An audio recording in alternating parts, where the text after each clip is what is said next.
Should Hockenheim be back in F1? I think so, because now with Audi and maybe Porsche coming back into it, I think it would be very nice to have a German track again.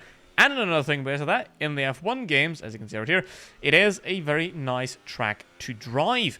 Now, what do you have here that speaks for it? Obviously, you have this very long straight, which means you can use DRS, especially with the newer cars.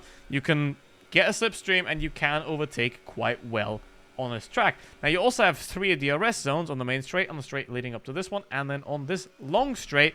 So you have a lot of tactical variety there as well. And while you have a very long and fast section, you now go into a somewhat more compact and curvy section. So you need a bit of both. You need speed and you need downforce. So I think it's a very nice track. It's also lovely to drive, in my opinion. And the last 2 races that were on this track were absolutely amazing in 2018. And Seb survived this time.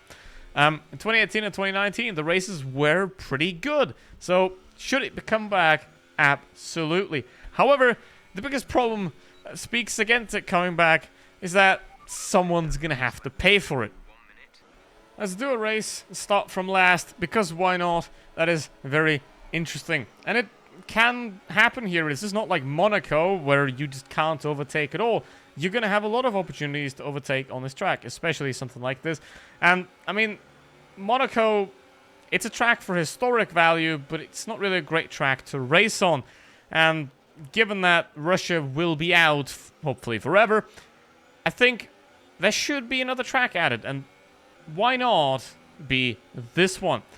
Now, obviously, probably no one's going to pay for it, and that's the sad part. Just like how no one should pay for any EA games anymore, given the absolute horrible bugs that F1 22 has, which is, first of all, why I'm using F1 2018 here, because in my opinion, the cars handle a lot better, and while it's also full of bugs, it's not that bad.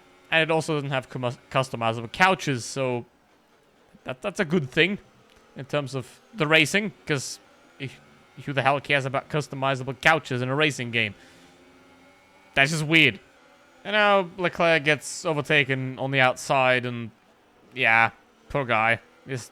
He can't catch a break.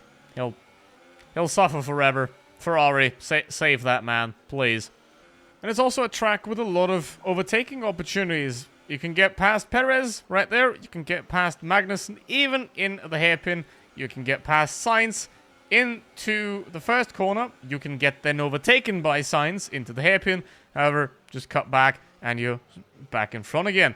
So there are a lot of opportunities to overtake on this track. Even if you're fast enough, you can go around the outside of Magnussen to overtake him. But don't go into that gravel. That's a pretty bad idea. However, what is a good idea is, for example, to just brake late in this corner and you can do another overtake. And that's P6 in a 5-lap race. So why shouldn't it be back in F1? Get it back. Come on, F1. Do it.